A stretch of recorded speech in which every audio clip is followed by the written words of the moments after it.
Thanks very much, Amladana. I didn't realise I'd said I'd think about it. I'm glad I said yes when I did. And yeah, thank you, Jnavaca, for leading a very beautiful meditation evoking the presence of the Buddha.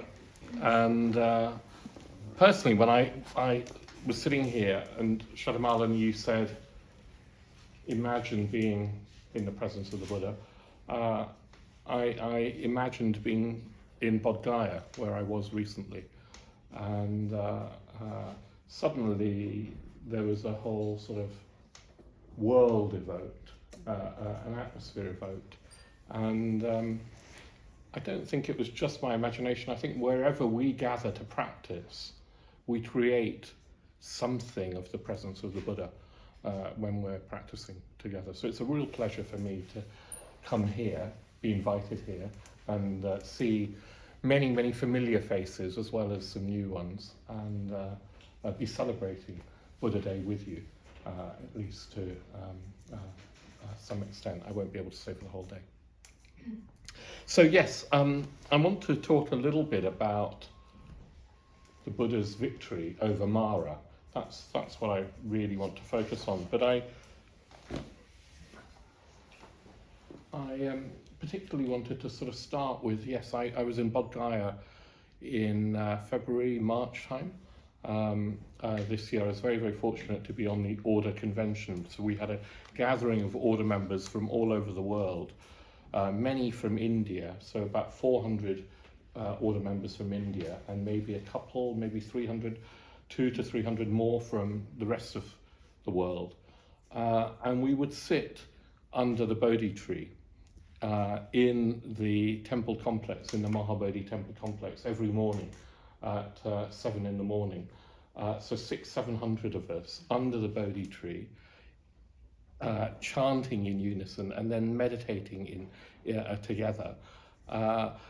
We weren't alone. There were thousands of others in a cacophony of sound and ritual and devotion that was somehow very, very sort of emblematic of what it is to be a Buddhist. It's like it wasn't quiet. It wasn't like walking into a church. It wasn't Church of England. It wasn't a Catholic mass. It was sort of bedlam. And but what was the overwhelming atmosphere and sort of feeling was devotion. And there were thousands of people from different parts of the Buddhist world expressing their devotion in their own language, in their own way. But there was such a strong sense of unity, of being part of a shared Buddhist world where we were all going for refuge to the Buddha, the Dharma and the Sangha at the foot of the Bodhi tree. And the Bodhi tree, it's said to be a descendant of the actual Bodhi tree that the Buddha sat under. It's magnificent, it's huge, it's a colossal kind of beautiful structure. And every day there would be baskets, huge baskets of flower petals just strewn under the trunk of the Bodhi tree, and shrines that, well, this is really exuberant, but the shrines there were something else to behold. And this atmosphere of devotion made it very, very easy to feel in touch with the Buddha. It made it very, very natural to be a Buddhist in a way that I think in England, I forget how much we're missing that atmosphere of devotion. It's only when you encounter it in a complete, well, in a whole town, that you realise that it's possible even to be in touch with that level of devotion. And it made it very easy to have a sense that the Buddha did achieve enlightenment. Enlightenment was real. The Buddha's achievement, his victory over the forces of Mara, which I'll come on to, his transcendence was real, and it happened. And the traces of that, maybe they're everywhere, but they were particularly easy to tune into under the Bodhi tree in that place. So when I mention the attack of Mara, Mara represents all the forces of darkness that hold us back, held the Buddha to be back, that he had to overcome, but hold us back from achieving this transcendent realization of complete freedom, enlightenment, wisdom and love and compassion, and energy liberated from conditioned existence. All the forces that hold us back. And the attack of Mara, it sort of seems to be, when there are lots of enlightenment stories, you know, the Buddha vowing to attain enlightenment. He said, you know, may flesh wither and blood dry up until, but I will not move from this spot until enlightenment has been achieved. He was visited, he had visions of previous lives, he had visions of the whole of humanity being born and dying and reborn according to their karma. He had a vision of the whole cosmos, of conditioned existence, as something that wasn't completely real as we take it. After his enlightenment, he had a vision of Brahma Sahampati, a god who begs him to teach. But of all those visions, and there are more, it's the attack of Mara that I think is somehow what comes to my mind, at least, when I think of the Buddha's gaining of enlightenment, the defeat of Mara. And I don't think I'm alone in that. And I think that might be because that is the quintessential way of representing what happened that night 2,500 years ago in Bodh Gaya under the Bodhi tree. Maybe it is. But for the attack of Mara to make sense, and I'm going to talk more about it, for it to make sense, we have to have faith, confidence that there is something beyond this conditioned world, this world of the senses, this ordinary experience of a me in here and a you out there in this body, a me in this body and a you out there. And we take our sense experience so literally. There has to be confidence that there is more to us as human beings. There's more to consciousness than our ordinary minds for the attack of Mara to make sense. Otherwise, what was it that the Buddha did under that Bodhi tree 2,500 years ago? It wasn't just that he had a blissful meditation. It was a breakthrough in consciousness that was a breakthrough not just for him personally, but for all human beings and in fact all beings. So the assumption that enlightenment is possible, that it is something like enlightenment, and that it's possible for not just the Buddha, but for us, for you and me, is essential to the practice of the Dharma, and it's essential when we hear stories of the Buddha and what he achieved. Otherwise, it doesn't add up to anything.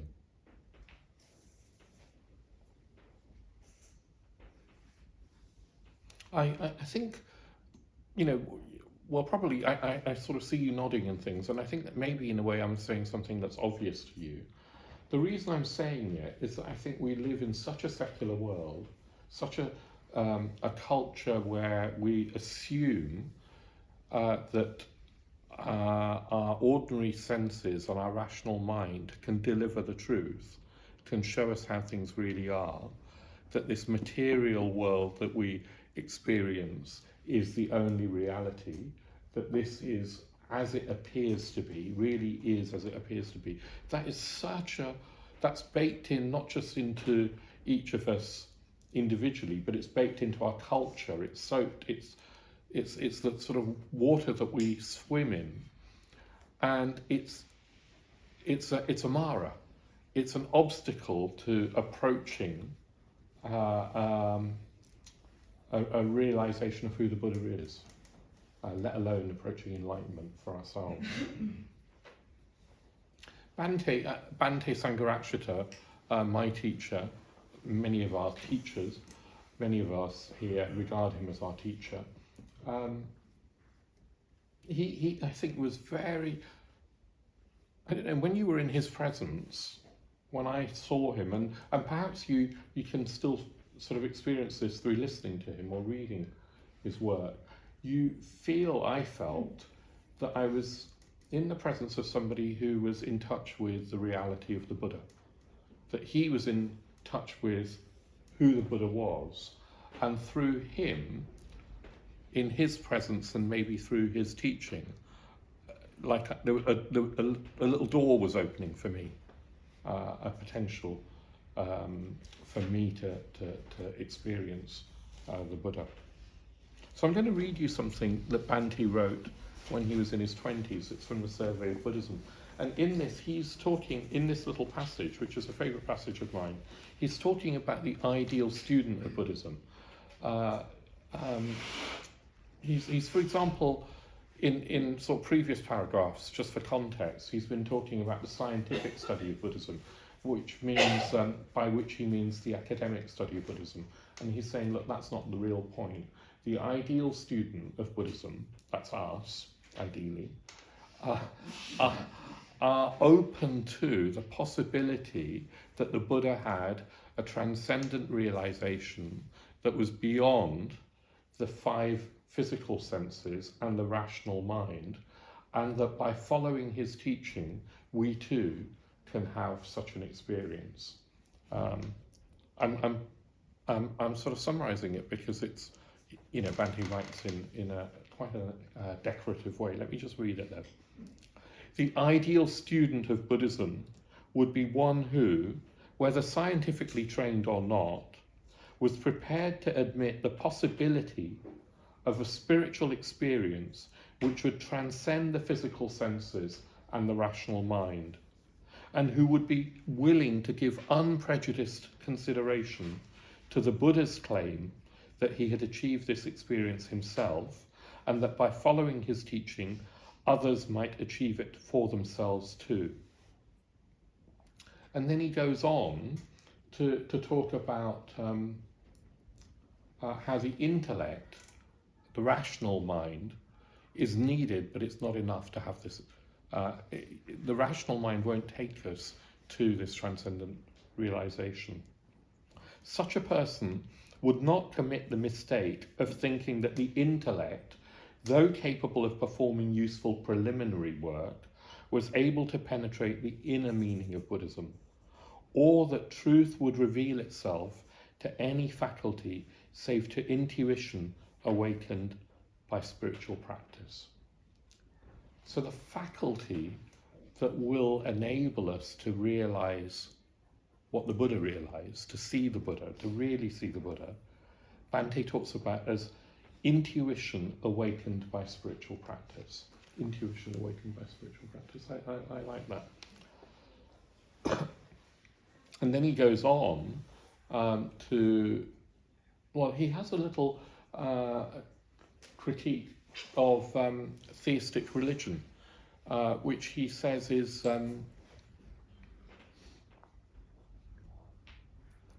all the religious doctrines of the world that aren't pointing to this transcendental realization are based on craving and fear and other egocentric emotions. So let me just read that.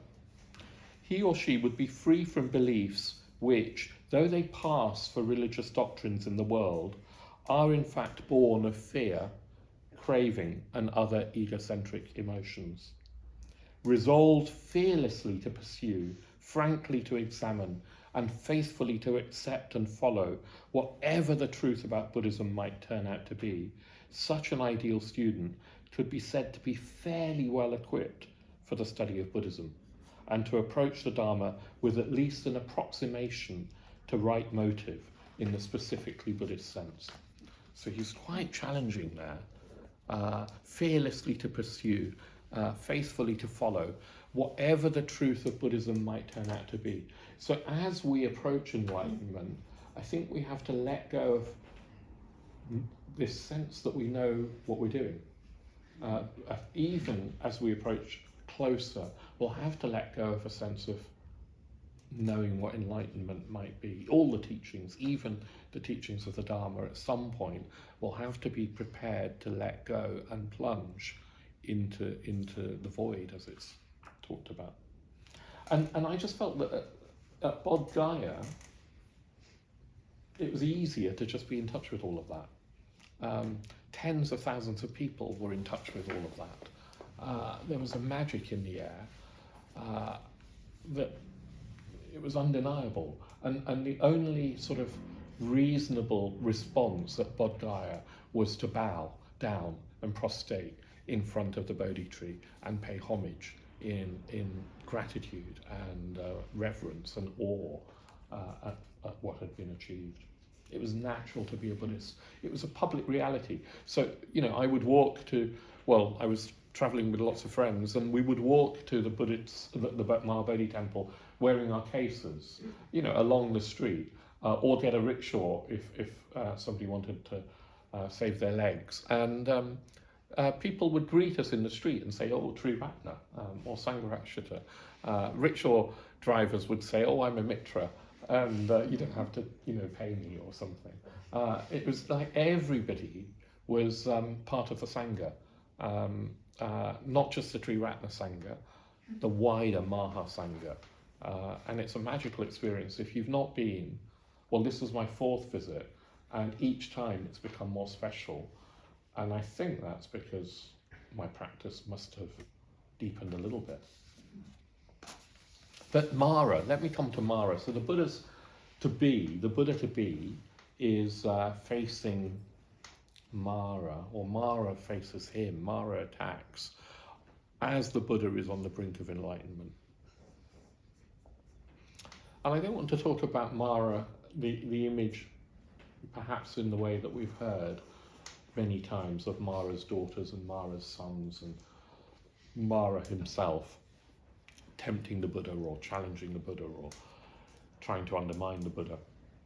I want to talk about something that Bhante talks about in a talk called The Buddha's Victory, where he talks about the 4 Maras. These are traditional, traditionally you have not 1 but 4 types of Mara, or maybe they're aspects of the same thing. The first one is Machu Mara. Machu Mara means death. So literally it means Mara as death. Death personified, but the fact of death. And the Buddha, in gaining enlightenment, gained victory over death, over Machu Mara. So that can only make sense to us if we're open to the possibility that we're on a round of birth and death and rebirth and re-death. Because in overcoming death, what the Buddha really overcame was birth and death and rebirth and death. He overcame this wheel of life and death. He overcame the compulsion to be reborn as a being, to have an identity. It said that a Buddha could be reborn, but only out of compassion. There's no compulsion to be reborn.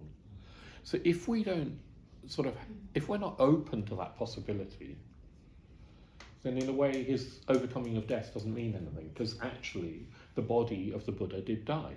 we celebrate that, mark that, commemorate that, and Parinirvana Day in February. So Jnanavaca, his victory over death, is already taking us into a realm of Shraddha, where we have to use this intuition with spiritual practice, that's imbued with spiritual practice. Because if we believe that death is the end, death of the body is the end of consciousness, that's it. If we believe that, then enlightenment doesn't mean anything.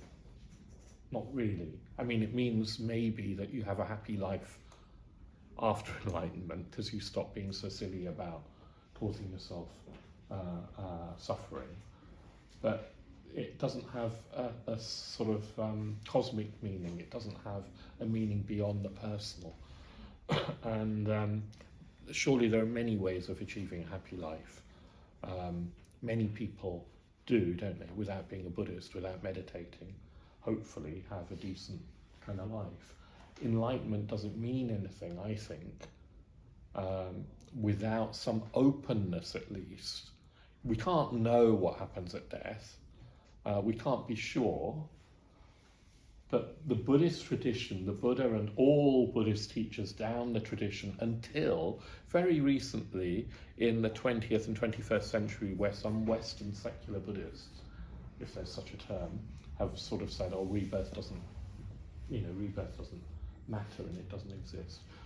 Until then, the Buddhist tradition has said, no, death is not the end. We don't, consciousness isn't snuffed out, and actually we are on some sort of round, and that's not a good thing. It's not a good thing. So see if you just question yourself, are you open to that? You don't have to take it on trust, on blind faith, because that's not a Buddhist response. What Buddhism is saying is, can you be open to the possibility that there might be some truth in this teaching? Yeah, and I think more and more people are open to it. I was reading recently that amongst the Gen Z, are you anybody here? Look, you are. Two of you. Well, welcome, you Gen Zers. There's a growing, not for you two, but there's a growing attendance, church attendance. People are going to church from your generation, which they weren't in my generation. And I can only assume that people are, correct me if I'm wrong later, that you're disillusioned with what ordinary materialism sort of offers us. Anyway, it's good that you're not at church. I sometimes think, I don't know, is it worse to be an atheist and a secular kind of materialist, or would it be better to be a theist? And I don't know, it's not obvious. Sometimes I think people who do have some faith, they're in a better position. And then sometimes I think you look at the wars that are caused by faith, and you think, oh no, that's not right either. That can't be right either. But Jnavaca, death, I think we can develop more Shraddha by reflecting on the fact that this life will end. Life as we know it will end. And what is important? What is it that's important in the face of mortality? I think that's a helpful reflection. It's not easy to stay in touch with the fact that we are going to die.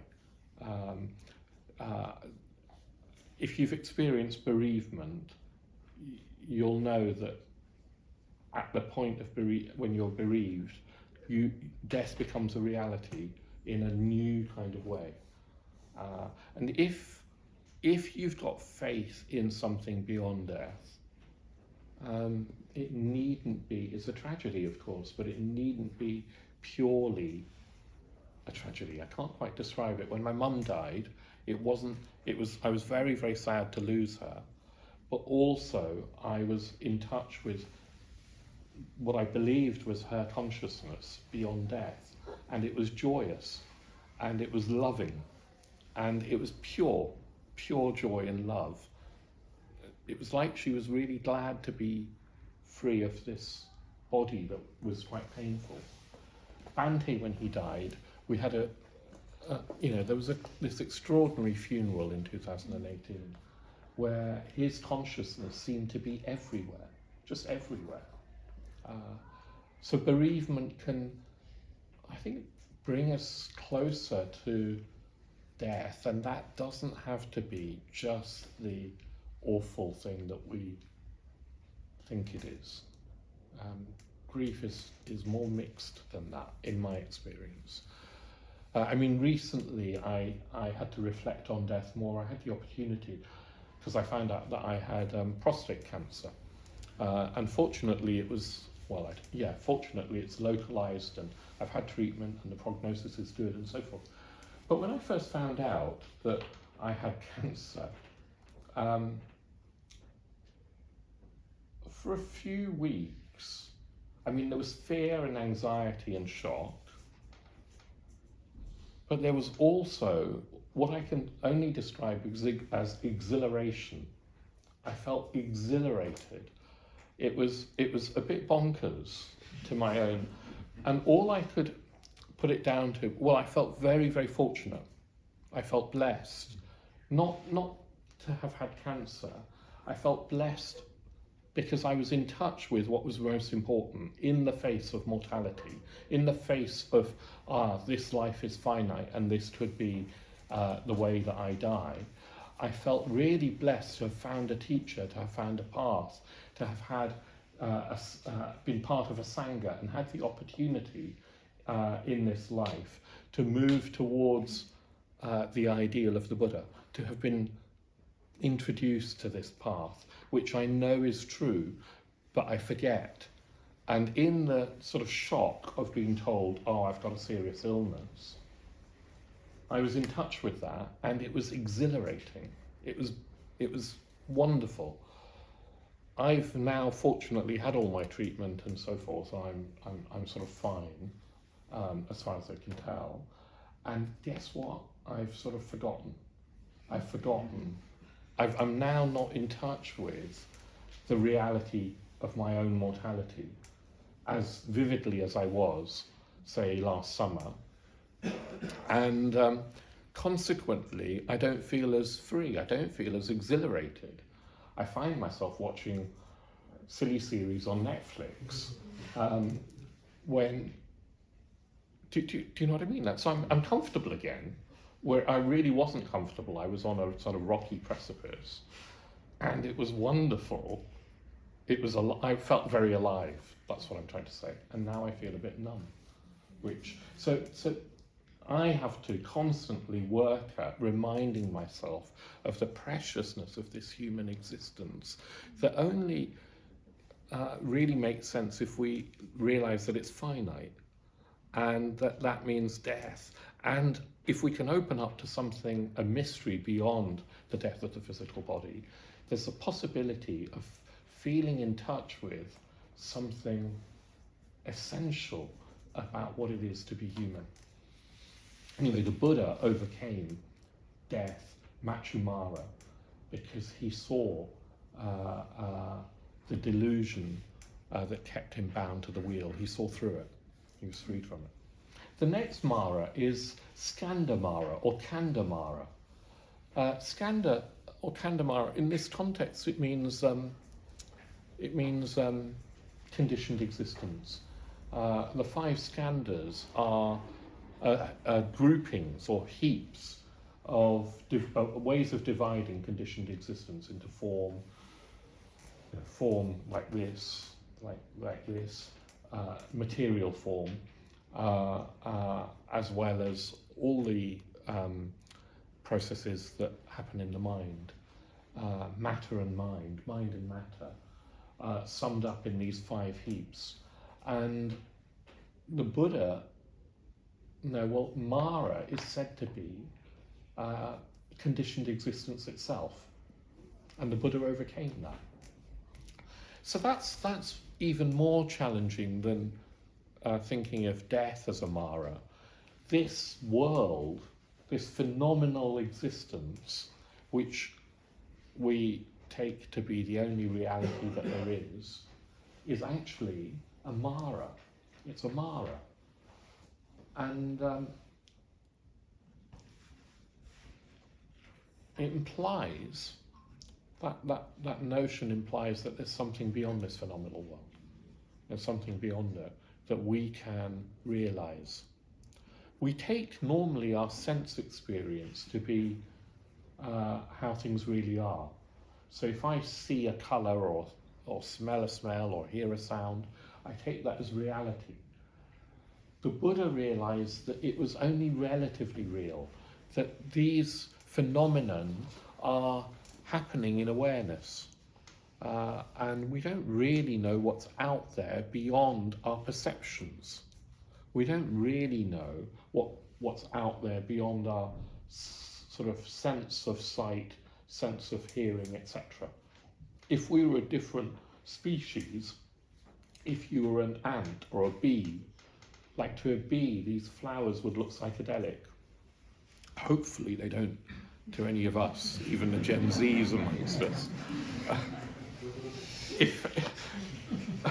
There would be a different experience of this phenomenal world if we had different sense organs, if we were a different species, which should indicate that the world can't be as we experience it, because different beings experience it differently.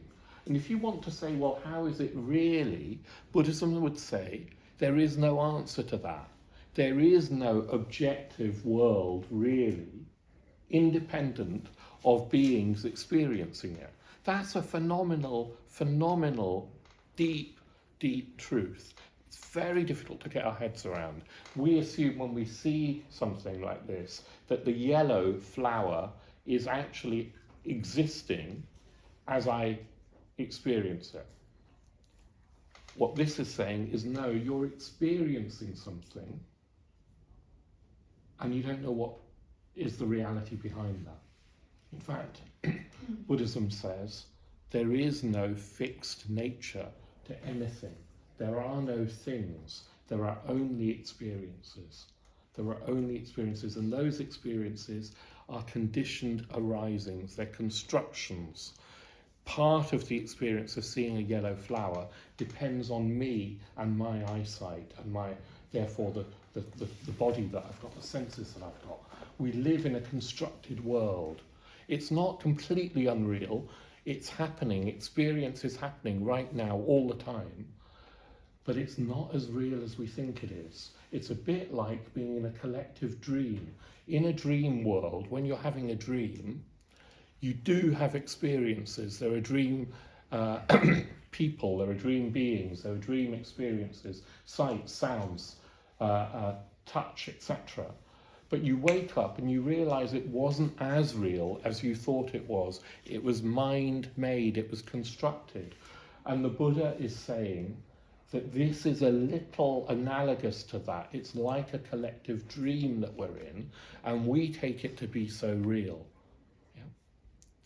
If we could realize the truth of that, it would be like waking up in the dream and still dreaming, like a lucid dream. Has anybody had a lucid dream where you know that you're dreaming and you're still dreaming? And that gives you, I've never had one, but a friend of mine has them regularly, and it gives you a bit of choice as to how do you want to direct that dream. And if you can just resist, I don't know, the obvious pleasure, sense-seeking, pleasure thing. Well, in a way, if you can really reflect in that lucid state, you could gain insight. You could gain insight. The Tibetans have this whole practice of dream yoga. But the analogous is that in this waking state, the analogy is the same. We can wake up to the fact that this isn't as real as we think it is. And that is Kandamara. We're hardwired, I think. Evolution has hardwired into us an assumption that the world is as we experience it. The world really exists as we experience it, including this body. Oh yeah, this is as it looks as I experience it. And something much more mysterious is going on. So the Buddha overcame that by seeing the truth of conditioned existence, that it's a construct. But that's not all that happens. It's like when you see that, when you have lucidity, it's like another dimension of consciousness opens up. It's like our true potential of consciousness opens up. It's like this delusion that we have keeps a lid on who we really are, a lid on consciousness. When you see things as they really are, another dimension opens up that's boundless. It's boundless. It's like you no longer identify with sense experience. So even if sense experience is painful, that's not happening to you. You're not identified with it. It's boundless, it's freeing, and it's said to be it's said to lead to a sense of love, because there's no boundaries. You realize that the boundaries are illusory. There's a sense of connectedness, interconnectedness, and love, compassion. So overcoming conditioned existence isn't just some sort of philosophical game. It's not just some sort of intellectual puzzle about how yellow doesn't really exist. It's not that. It's about opening up to a new dimension of consciousness, which is our birthright, which is what human life should be about. And that's what the Buddha opened up to. And then there's a third Mara called Kilesha Mara. Kilesha Mara is, well, the Buddha overcame in his enlightenment experience, he overcame all unskillful states of mind. All unskillful states of mind. Klesha is a word that, well, sometimes it means poison, impurity, defilement, depravity, stain. It's a word that apparently is cognate with a word for slime. So I like that. It's like, it's visceral. And our minds are polluted normally. My mind is polluted normally with these stains. The stains that are said to be the main ones are craving and aversion and ignorance. But also added in there is conceit, where I think I'm the center of the universe, and what happens to me is the most important thing. As you get older, hopefully we get less conceited. When I've got great nephews and nieces who are toddlers, and kids do. I mean, they do think they're the center of everything, don't they? What they want is what they want, and they must have it, otherwise they have a tantrum. Maybe we're not that different as adults, but we mask it better in a more sort of socially acceptable way. What I take from the Buddha overcoming the Mara of these kleshas is that the Enlightenment experience was transformative. It wasn't just that the Buddha had a glimpse of conditioned existence being not as real as we assume. It then transformed his entire being. Because actually many of us have probably had glimpses, maybe on retreats, of something more. Have you had that? I've had many of them, and I've not managed to completely transform my kleshas, the craving, the aversion, the conceit, the ignorance, what's the fifth one? Oh, distraction. Distraction's the fifth one. And oh God, I mean, it's embarrassing. I've been practicing for over 30 years, and not only have I not overcome distraction, I think I've just got worse. I've let the slime, I've wallowed in the slime of distraction, and I don't take it that seriously. I think, oh look, it's only Netflix, it's only YouTube Shorts, it's only drivel. Surely that can't hurt me or you, or I'm not doing anything bad, am I? The tragedy is when I think about how much of the time of how much time it's taking up, and how trivial it makes my mind. So in a sense, it's not bad. Probably none of us are bad in our culture very much. I mean, maybe some people are, I don't know. But most people are not really bad. But we do live in a very trivial culture, don't we? A very distracted culture, superficial culture that keeps us on the surface. And that's a Mara. Somewhere there's Mara rubbing his hands every time I doom scroll my YouTube Shorts. And I forget. I mean, it's sort of innocent. Anyway, that complete transformation. And then look, I'm going to move on. The last one. Does anybody know the last one? The order members should know. The last Mara. It's Jnavaca Mara. Mara as an actual being in the universe. So I think this is quite interesting. It's like, so far, the Maras we've sort of seen are quite abstract, the poisons or conditioned existence or, well, even the fact of death. But Mara is said to be, in the tradition, an actual being that is the lord of conditioned existence itself, and tries to prevent us from escaping conditioned existence. So what do I make of that? You could take it as a myth. You could think, okay, well, that's just how, it's a colourful myth that Mara is a being. Interestingly, when he appears in the Buddhist suttas, he's not like he's mischievous and silly, rather than like the devil in Christianity.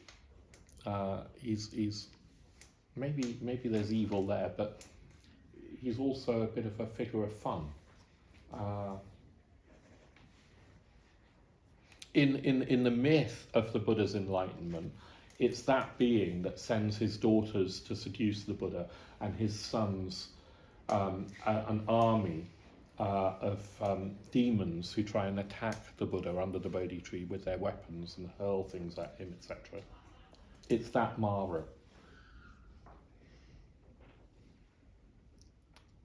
But I think that there's something in this beyond the mythical, even if you can't take it literally as there's some sort of being, and I think there might be.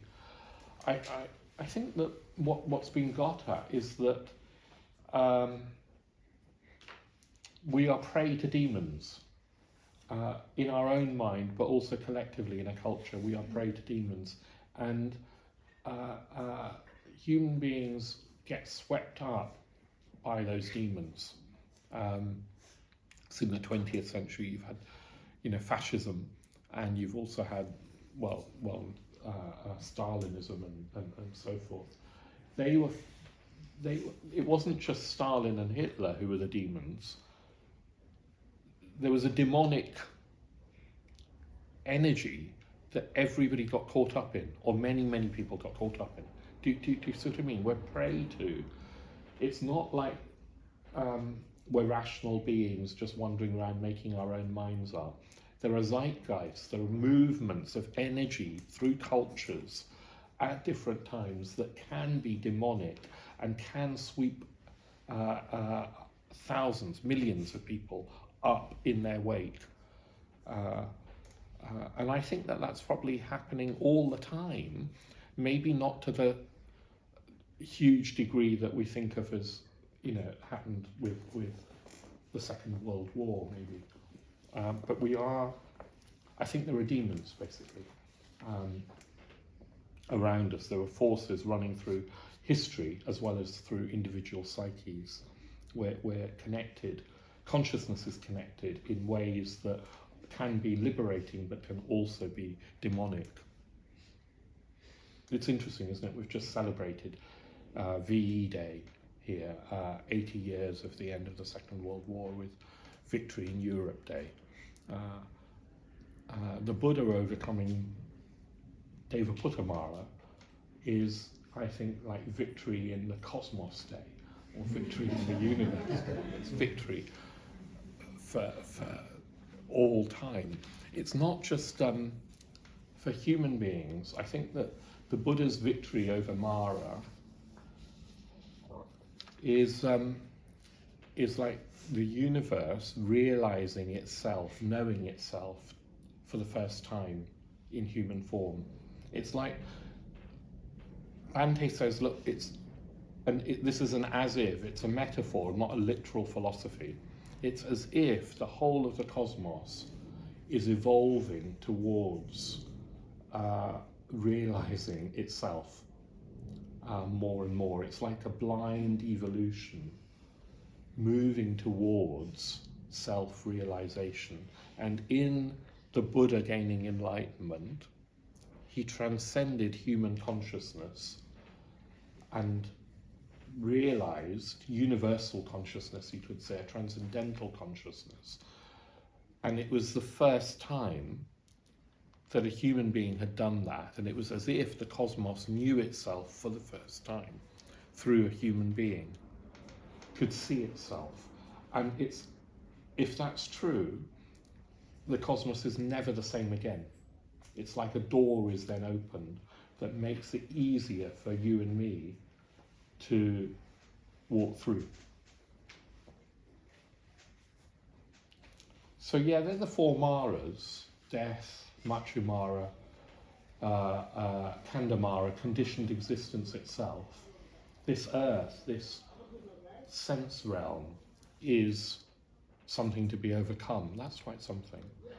Kleshamara, a complete transformation of all unskillfulness, all egocentricity.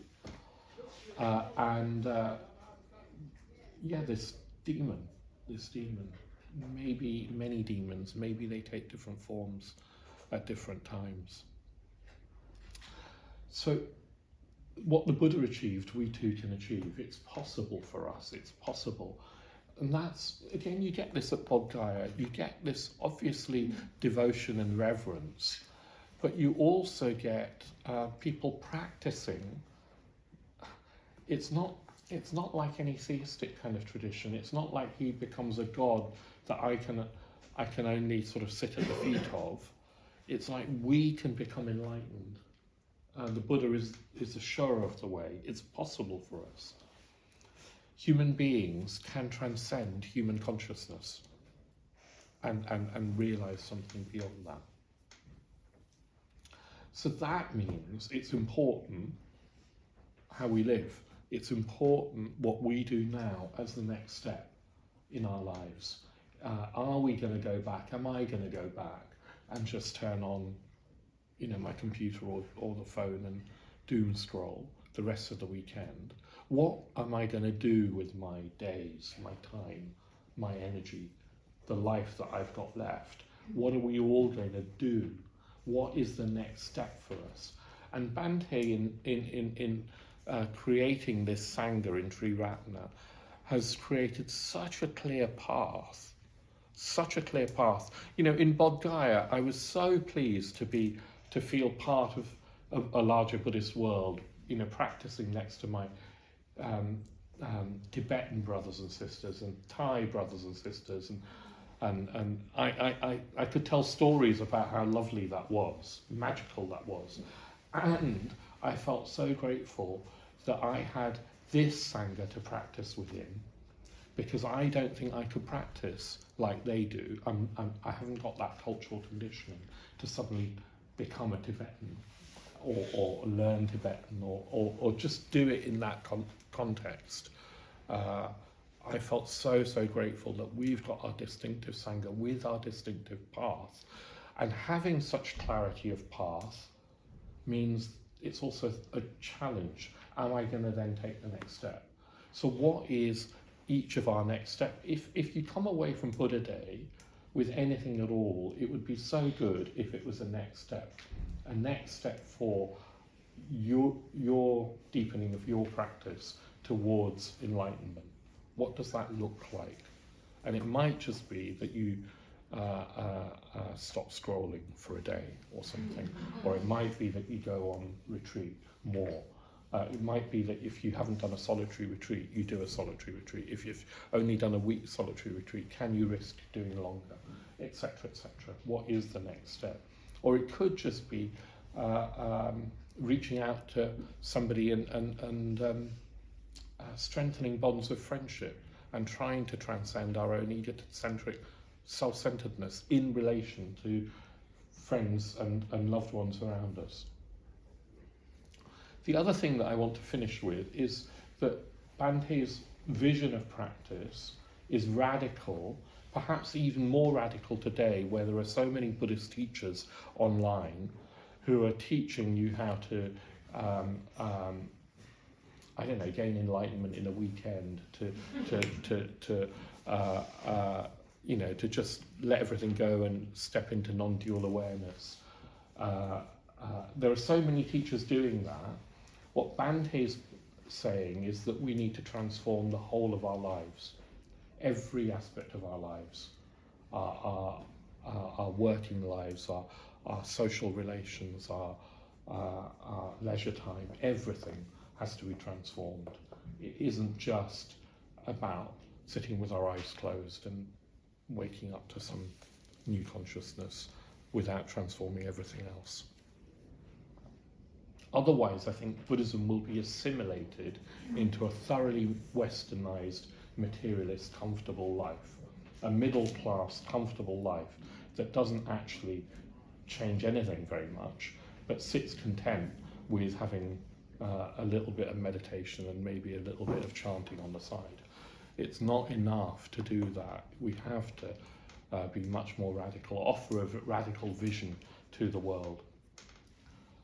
And I want to finish with an image. I want to just finish with the Buddha under the Bodhi tree. Mara's already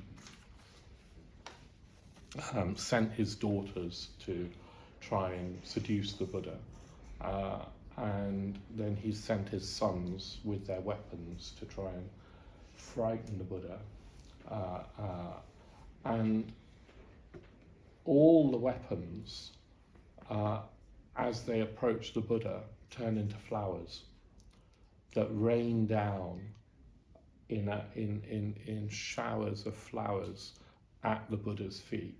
It's not that the weapons disappear. They're transformed. They're transformed into beauty, into an adornment for the enlightened mind. And they're raining down. They're raining down all around the Buddha, all around the tree. I believe they're still raining down. This is what our intuition with our spiritual practice, educated with our spiritual practice, can open up to. The blessings are still raining down all the time in the universe. The Buddha's effect is constant. Those flowers are always silently falling silently at the Buddha's feet. All we have to do is pay homage and open up to that. Thank you very much.